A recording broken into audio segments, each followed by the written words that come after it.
I will say a little bit about myself, but then get on to the topic proper. So I particularly wish to thank you, Jerzy, for conveying the invitation to speak today. Over the years, it's been a great honour and pleasure to do joint research with a scholar of such a wonderful worldwide reputation as you, and someone who's so keen to establish international partnerships as you have. So if I go back, and my history goes back about 50 years, my first interaction with Polish mathematics was with Banach spaces. As a student, I loved algebra and topology, and so quite naturally, I found Banach spaces absolutely beautiful. They were, of course, named after Stefan Banach, who was a founder of functional analysis. I did my postdoctoral studies at the University of Florida, and there I met both Joe Diestel, who became a world expert on Banach spaces, and there's one of his books on Banach spaces, and he and I and Stephen Saxon, who's a world expert on locally convex spaces, and we worked together and we wrote substantial papers which appeared in the Transactions of the American Mathematical Society and the Journal of the London Mathematical Society on Banach spaces and locally convex spaces. It was actually at the University of Florida, and you have to have a picture of the University of Florida library. In order to find the old journals, you had to go up a ladder into a part of the library where the air was very thin. So you had difficulty breathing, but in that area, I found the journal Colloquium Mathematicum. And I was so excited by this journal because it had a large number of awesome papers on topological groups. And this is the first time I'd found a journal with a large number of papers on topological groups, and I decided to try to publish there. And so indeed, I published in Colloquium in 1972, and two more papers in 73, and another in 74. I also published in Fundamenta Mathematica in 1973. So it was natural. In December 1974, I visited Poland with my wife at the invitation of the Institute of Mathematics of the Polish Academy of Sciences. It had to be a short visit, as I was officially employed as United Kingdom Science Research Council Senior Visiting Fellow in the United Kingdom. So I only had time to visit Wrocław and Warsaw. I met, of course, a number of people in Wrocław, of course, Duda and Hulnicki and so on. And in Warsaw, I met quite a number of other people. I particularly remember Semedini, and Semedini and I later jointly examined a PhD thesis. That PhD thesis was someone called Joe Flood, who wrote a PhD thesis on free topological vector spaces, which is still quite a well-cited thesis to this day. I remember Karol Borsak because he wanted to educate me, and did, on shape theory, and he was such an enthusiast of a mathematician. In 1976, I accepted a position as a reader or associate professor in pure mathematics at La Trobe University. La Trobe was a young university. It's a public university. Here's a photo of a little piece of it. You can get the character. It's a rather pretty university. This is part of its Bandura campus. It now, of course, has many campuses. and I joined that department, which is now actually called Mathematical and Physical Sciences, in 1976. I was there for about 15 years. I moved away, and then I moved back in recent years. So now let me turn to the talk proper. The concept of a topological group has its roots in the work of the German mathematician Felix Klein and the Norwegian mathematician Sophus Lie. In a visit to Paris in 1870, Klein met Lie. They were both young men. They became interested in mathematics only a short time before, and they were influenced by the French mathematicians, and in particular, Jordan.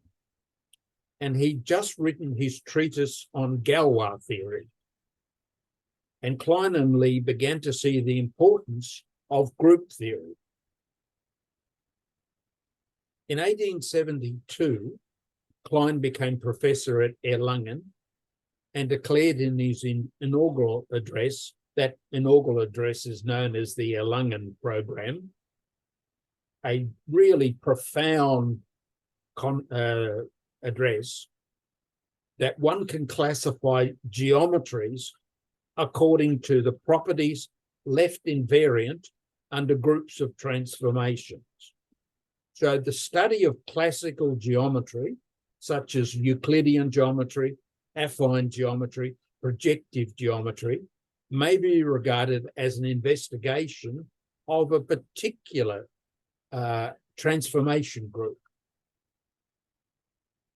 With such transformation groups in mind, Lie conceived the concept of continuous groups of transformations of manifolds. And of course, Lie took differentiability for granted. So while Klein, as a rule, concentrated on discontinuous transformation groups, Lie devoted his whole life to the systematic study of continuous transformation groups and their invariants. He demonstrated their central importance as a classifying principle in geometry, mechanics, and ordinary and partial differential equations. Lie laid the foundation of the theory, now named Lie theory, in honor of its creator. Of course, several mathematicians were likewise prominent in the history of modern mathematics, contributed to its inception in the decades following 1873, which was the year in which Lie started to occupy himself intensively in the study of what he called continuous groups. And I mention Engel, Hermann Weyl, Killing, Cartan, and Poincaré. All of those are incredible mathematicians, and they all played very significant roles in the development. But from the beginning, the advance of Lie theory really bifurcated into two separate major highways, of which the investigation of the structure of Lie algebras and of Lie groups and their relationship is just one of the two routes. This is why the words Lie theory mean different things to different people. The highway that interests us, or me, was taken by Killing and Cartan. It led to a study of what soon became known as Lie algebras, of the group and structure theory of Lie groups, and to the geometry of homogeneous spaces. In the 1960s and 70s, there was an encyclopedic attempt by mainly French mathematicians under the pseudonym Nicolas Bourbaki to summarize essential portions of what mathematics had been achieved by the second half of the 20th century. One might say it was a failed attempt, but let's not worry about that. Lie groups a one central focus. In 1973, the French mathematician and leading member of the Bourbaki group, Dieudonné, said, I'll translate, Lie groups have moved to the center of mathematics. One cannot seriously undertake anything without them. A little bit of an overstatement, obviously, but you understand where he's coming from.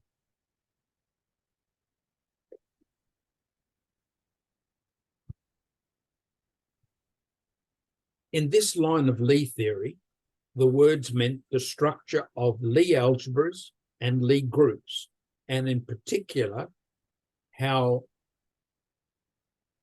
Lie groups is based on Lie algebras. The term Lie group originally meant finite dimensional Lie group, and most people understand it in this sense today, although today there's quite a very serious amount of mathematics on infinite dimensional Lie groups.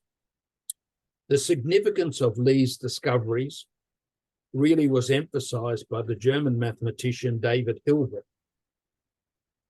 If you recall, in 1900, Hilbert asked at the International Congress of Mathematicians in Paris a series of 23 problems which really set the stage for much of the research of the 20th century. Hilbert's fifth question asked whether in today's language, whether every locally Euclidean topological group is in fact an analytical group in the sense of Lie. That is, if you assume just the topology, the differentiability comes for free.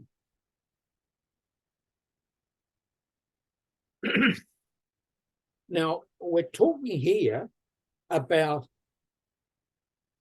not the kind of problem that I would ask, because these problems, this particular problem, Hilbert's fifth problem, took half a century to answer, and working on it and to answer it were several generations of the most eminent mathematicians of the time. And we'll see that this is really no understatement, no overstatement. Partial solutions came along as the structure of topological groups was understood better and better. Hermann Weyl and his German student Fritz Peter in 1923 laid the foundation of the representation and structure theory of compact groups. And a positive answer to Hilbert's fifth problem for the case of compact groups was a consequence drawn by the Hungarian-American mathematician John von Neumann. So in 1932, that's already 30 years after Hilbert asked the question, they were able to get the solution for compact groups. The Soviet mathematician Pontryagin and the Dutch mathematician van Kampen developed in 1932 and 1936 respectively and independently the duality theory of locally compact abelian groups, laying the foundation for abstract harmonic analysis, which flourished in the second half of the 20th century and provided the central method for attacking the structure theory of compact abelian groups via duality. So a positive response to Hilbert's question for locally Euclidean abelian groups followed.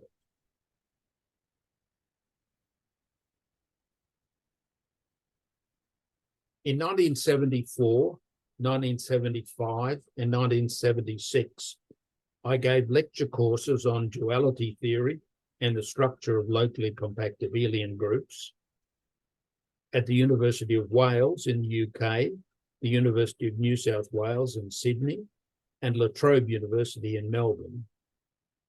And Cambridge University Press published what was my first book, Pontryagin Duality and the Structure of Locally Compact Abelian Groups, in 1977. It was translated into Russian, published by Mir, and almost 50 years later, it's still very frequently cited. And I have to say, I enjoy royalties on this book up until today.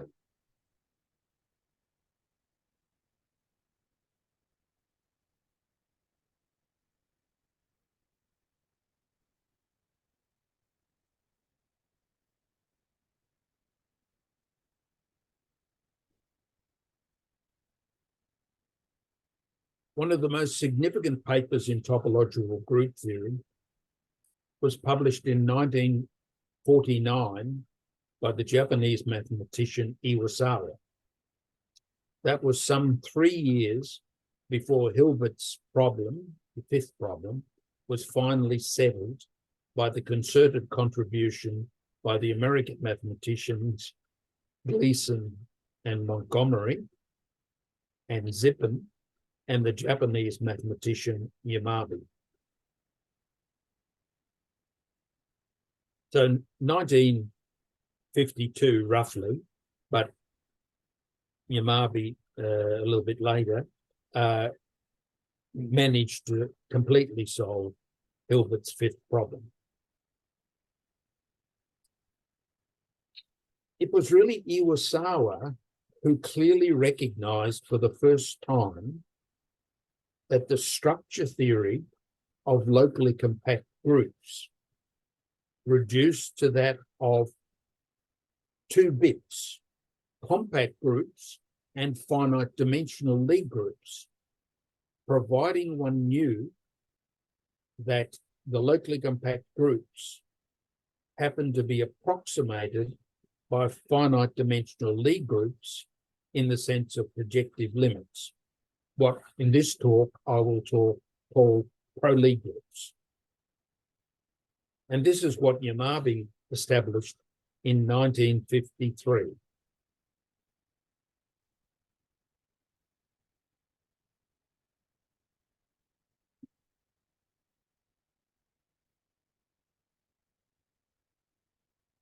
The theories of compact groups and of abelian locally compact groups had introduced into the first half of the century classes of groups with an explicit structure theory without the restriction of finite dimensionality. That is, we didn't have to deal with, say, finite dimensional Lie groups. And in the middle of the century, these results opened up an explicit development for numerous results on the structure of locally compact groups.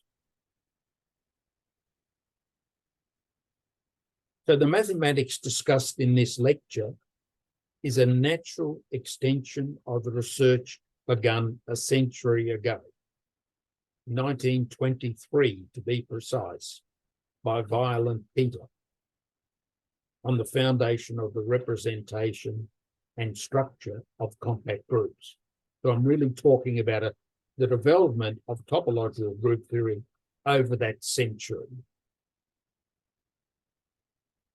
So what I'm going to do is go step by step through the structure of compact groups, and then rather more quickly through pro-Lie groups to give you a flavor of what the structure theory looks like.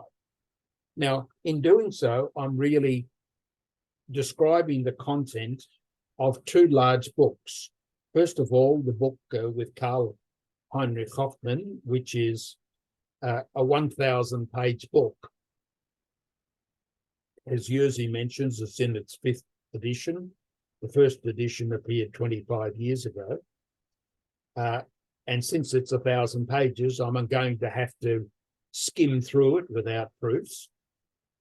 And this part on pro-league groups is an 800-page book, so I'll just touch on a few topics there. I hope you get the flavour of it, however. So I begin here the structure of general compact groups and pro-league groups with compact abelian groups. And I shall look at how various forms of connectedness present themselves. And there are some surprises. The previously mentioned Pontryagin-Van Kampen duality theorem is key to determining the structure of locally compact abelian groups. First of all, some notation or terminology. The multiplicative group of complex numbers of absolute value 1 with the topology it inherits as a subspace of the complex numbers is known as the circle group and denoted by T.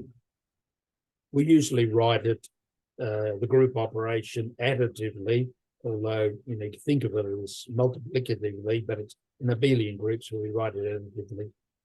Any finite or infinite product of circle groups is known as a torus. Now, the Peter-Weil theorem tells us every compact abelian group has enough continuous homomorphisms into the circle group to separate points. So there's a continuous homomorphism that takes any two distinct points to distinct points. So every compact abelian group is isomorphic as a topological group to a closed subgroup of a torus. Why a closed subgroup? Because of compactness.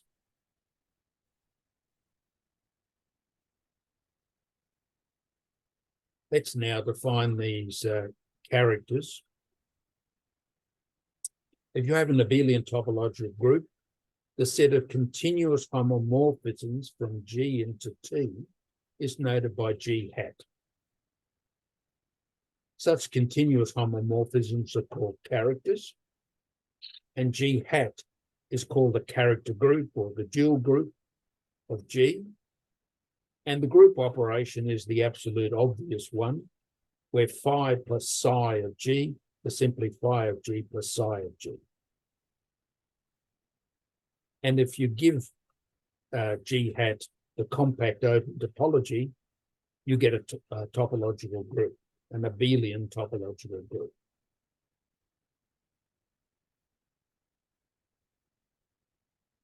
Now, Pontryagin duality theorem, which takes some proving, so I'm just stating it here. Let G be a locally compact abelian group, which is usually written as LCA group. G hat, it's G hat, its dual group. G double hat, it's the dual group of the dual group. Then for fixed G and G, let G hat, G dash be the function mapping G hat to T. So it's a character from G hat to T. And what do? We say G hat of gamma is gamma of G. So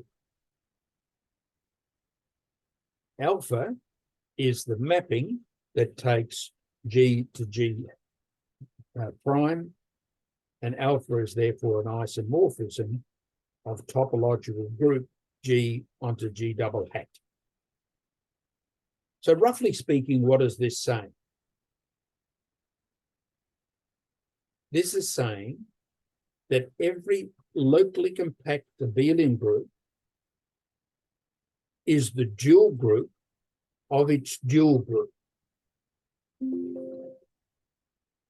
So let's think about what that tells us, because it actually tells us something quite remarkable. If we start off with an LCA group and form its dual group, we cannot be losing any information, because when we form the dual group again, we get the original group.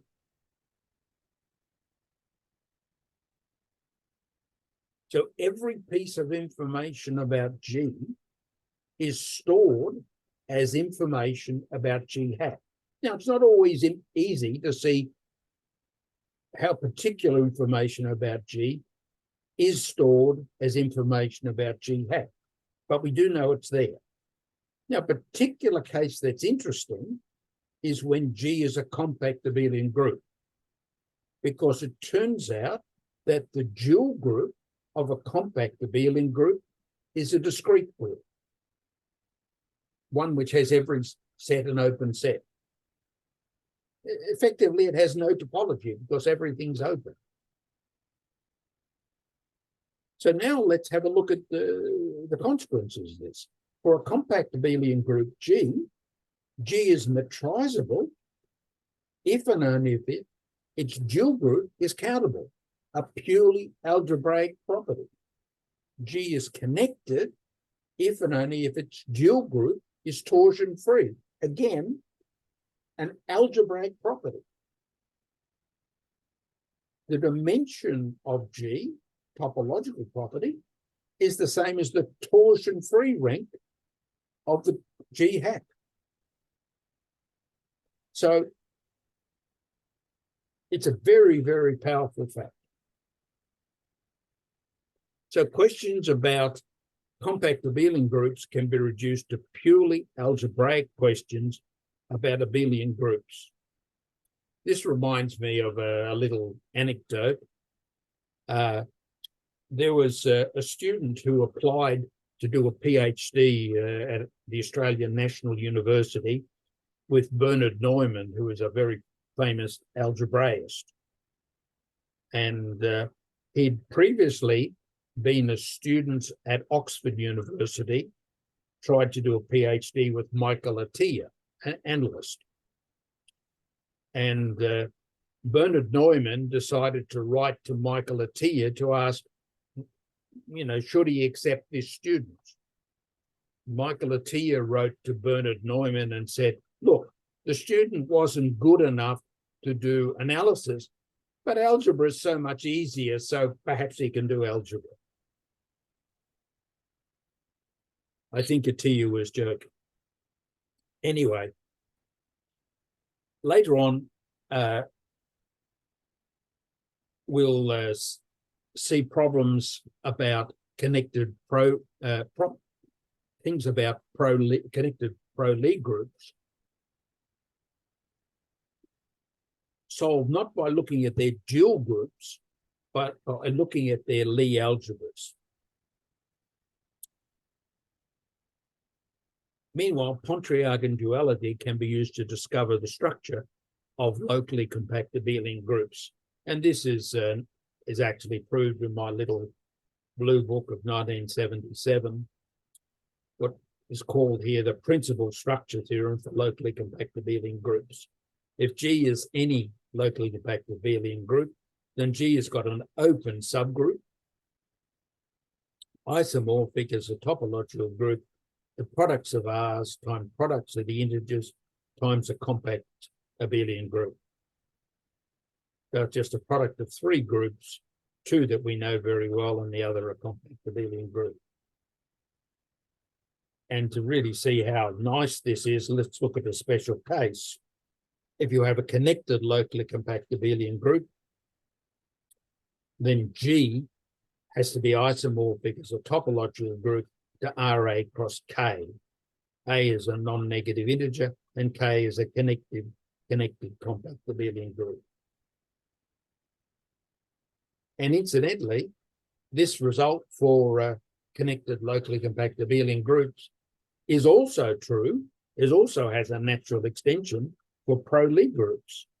And we'll see often this happens, that things that we have for locally compact abelian groups can be extended to pro-Lie groups. Now we'll do a little bit of work here. If we have a compact abelian group and G0 is the identity component of G, that is the largest connected subset of G that contains the identity, and GA is the largest arcwise connected subspace of G, then G naught is the closure of GA.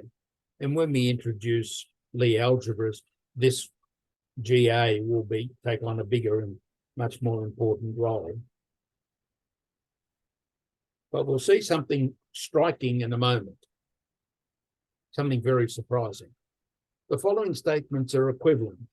For a compact metric abelian group, G is a torus that is isomorphic as a topological group to a product of copies of T, if and only if it's arcwise connected. Now, you might ask quite reasonably whether every arcwise connected compact group is a torus. It's a perfectly reasonable question to ask. And you would think that the answer is either yes or no. But it isn't.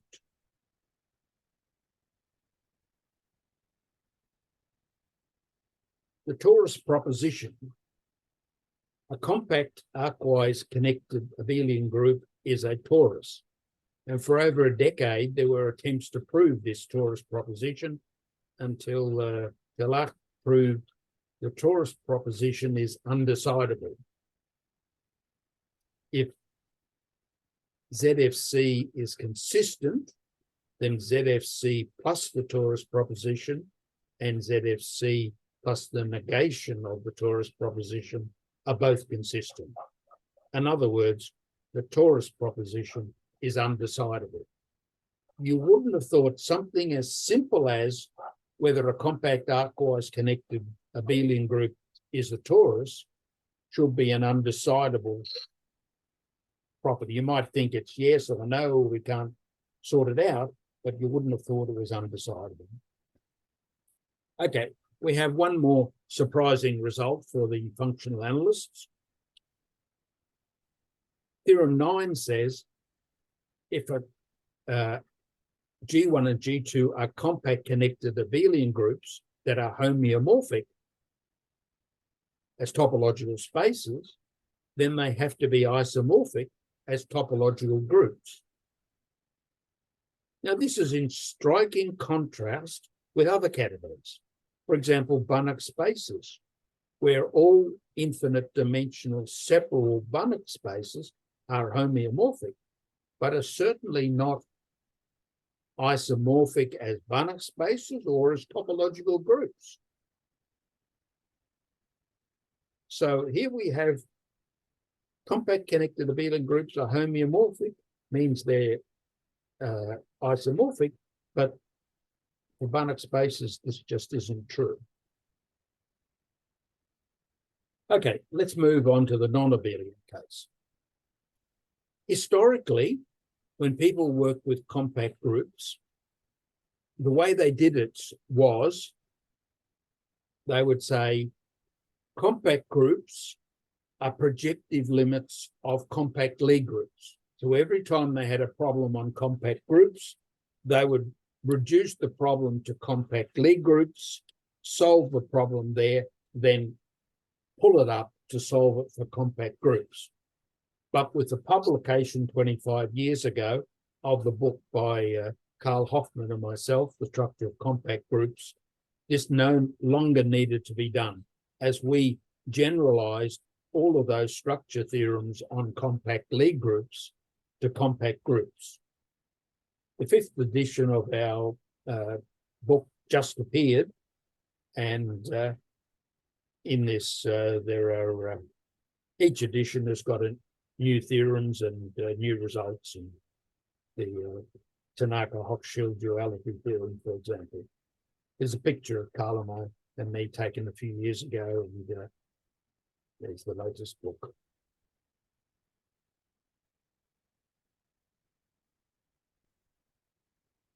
Now, when we studied compact abelian groups, it's easy to think of them as simply special cases of compact groups. That's not the right way to see them. It turns out they're really basic ingredients that when you have a compact group, you break it up into compact abelian groups and other groups. So that's what we're going to see. If G is a group, then the commutator subgroup of G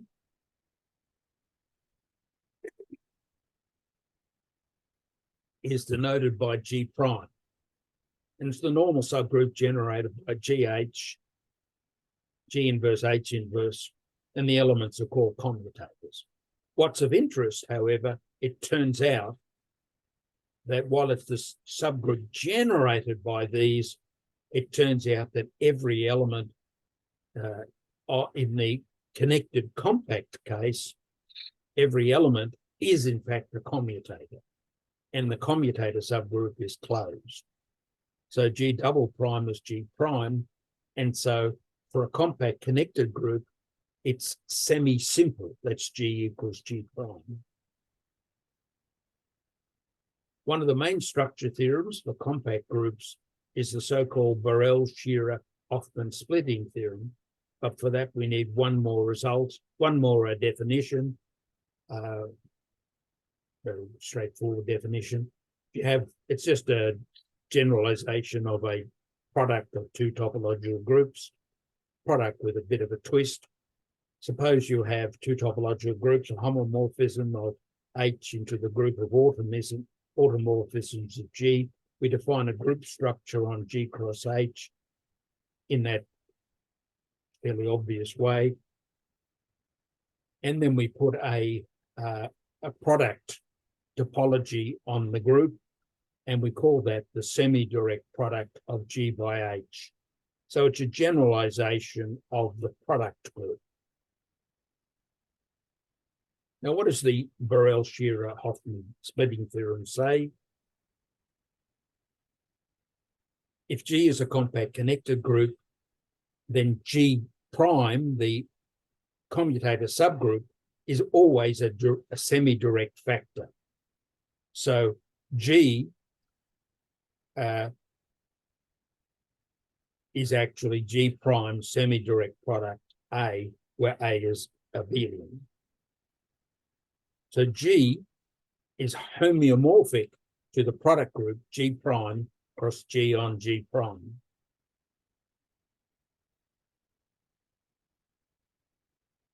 So what we see from this theorem is that to understand the structure of compact connected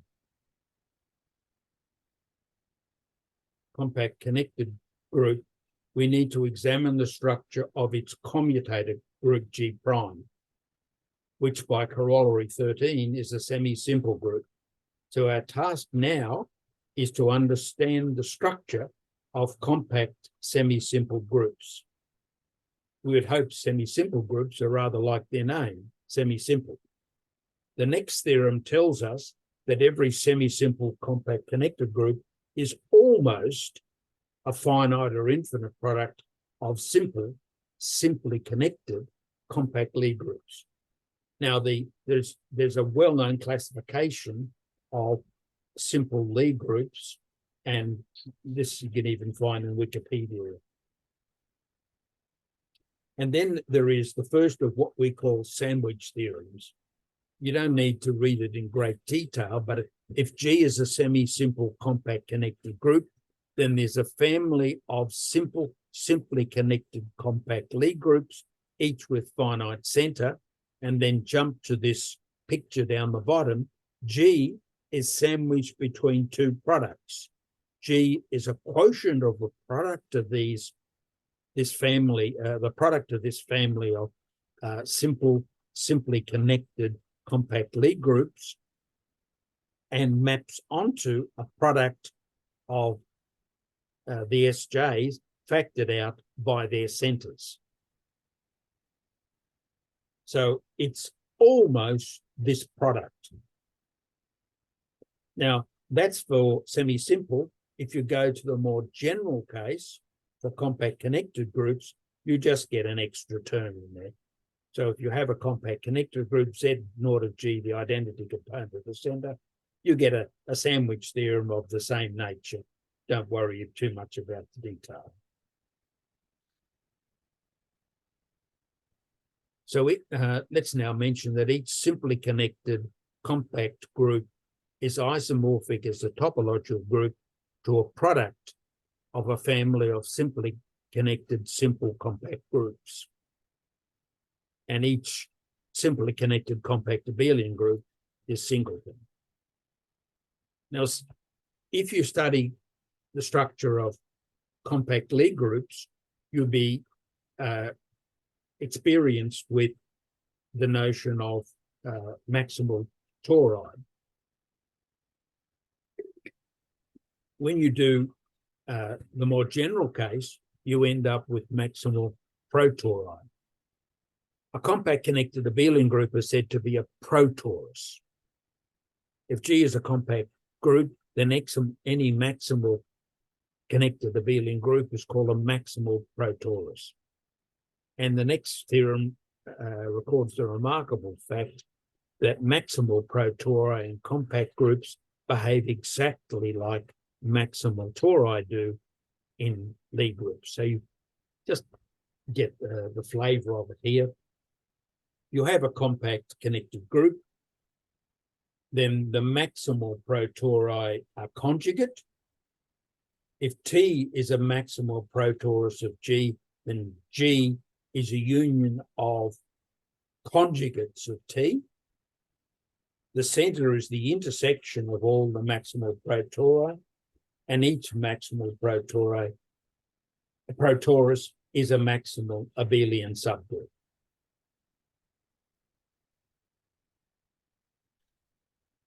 And if you have a semi-simple compact connected group, any maximal protorus is actually a torus. So it's a product of. I mentioned briefly a paper that we wrote, which ended up having a very apt name, namely Wait and See, because it turned out having 4 years to get it published, even though it didn't have any errors in it, any problems. If you have a compact connected group, just have a look at the case. If the weight of this group is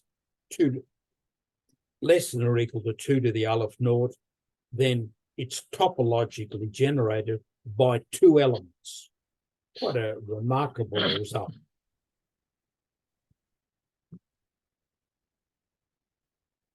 And then a very quick result on general compact groups without any connectedness conditions.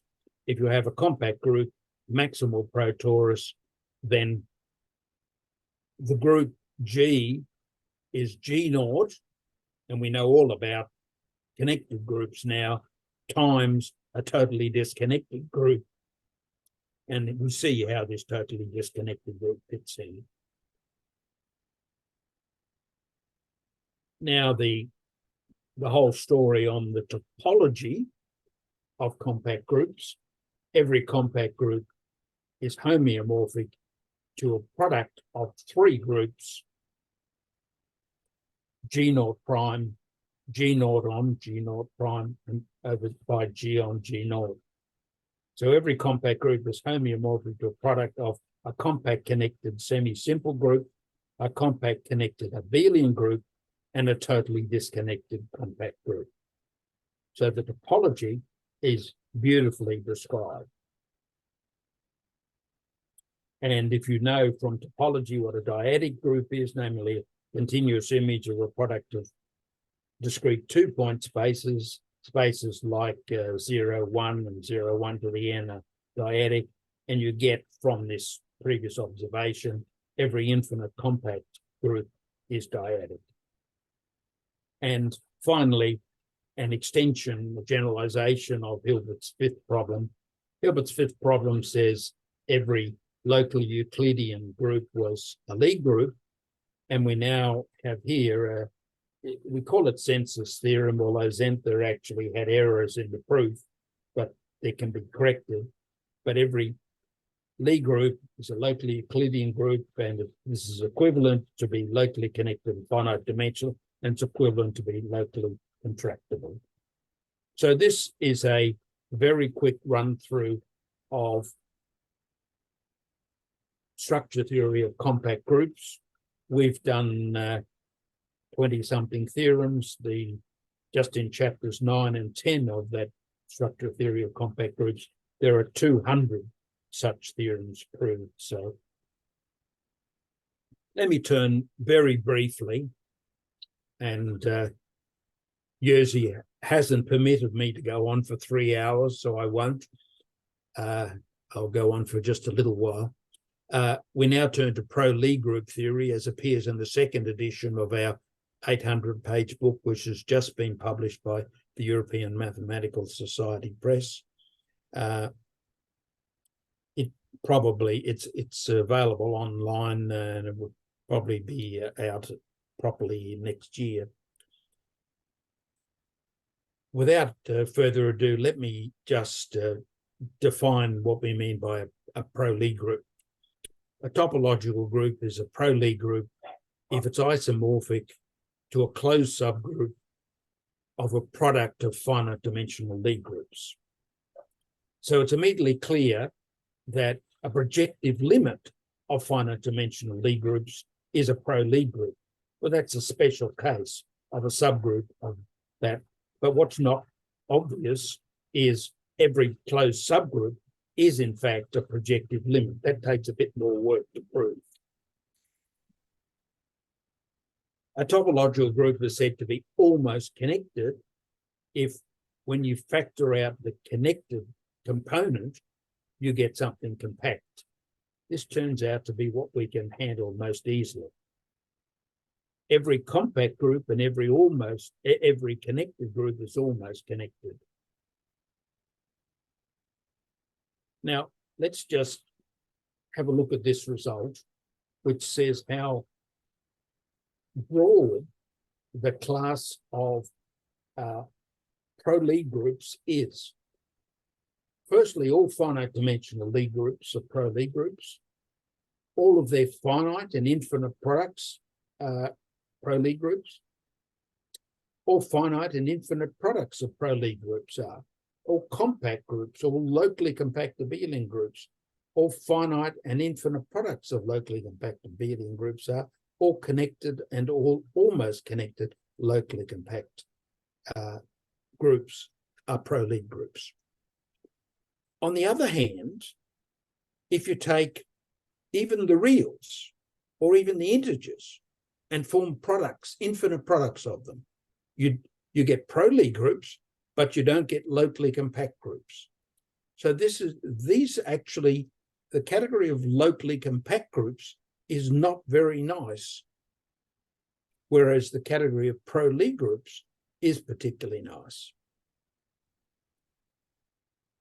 With each topological group, we can easily associate the topological space HOM-RG of all continuous group homomorphisms from R into G, give it the topology of uniform convergence on compact sets. We've got an exponential function from L of G to G. And a topological group is said to have a Lie algebra, and those who know Lie theory will be familiar with these kind of properties.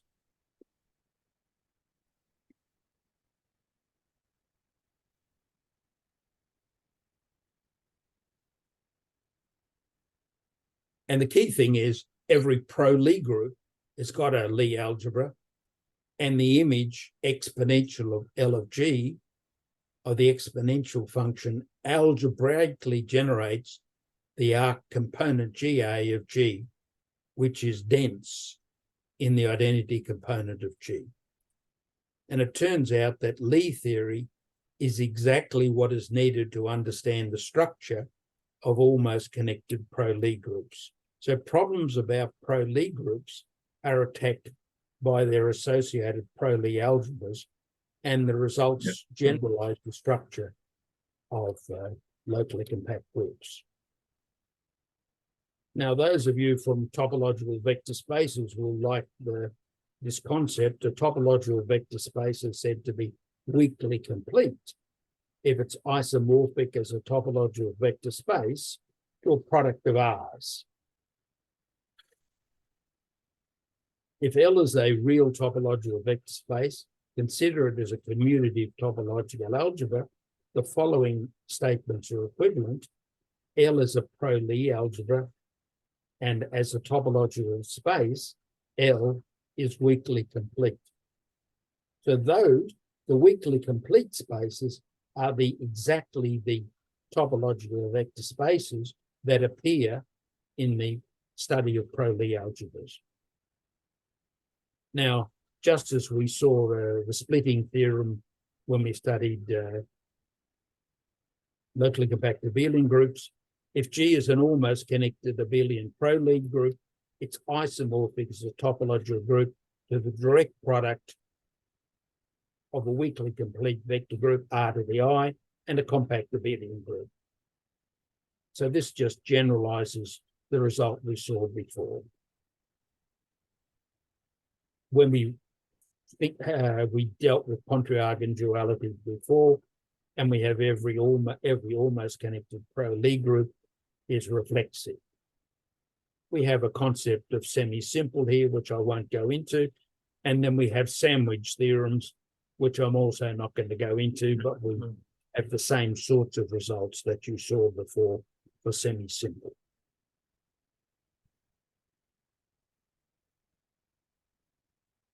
And if G is an almost connected pro-Lie group, then there's a set J so that G is homeomorphic to Rj cross C for a maximal compact subgroup of C, and to Rj cross C naught cross C on C naught. So every almost connected pro-Lie group is homotopically equivalent to a compact group because the homotopy of R to the J is trivial. So each almost connected pro-Lie group has the same homotopy as that of a compact group.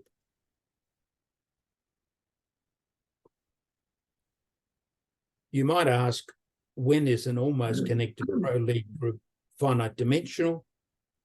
Well, when is it locally compact? It's locally compact when it's connected and trisable, when it's arcwise connected and it's a Lie group.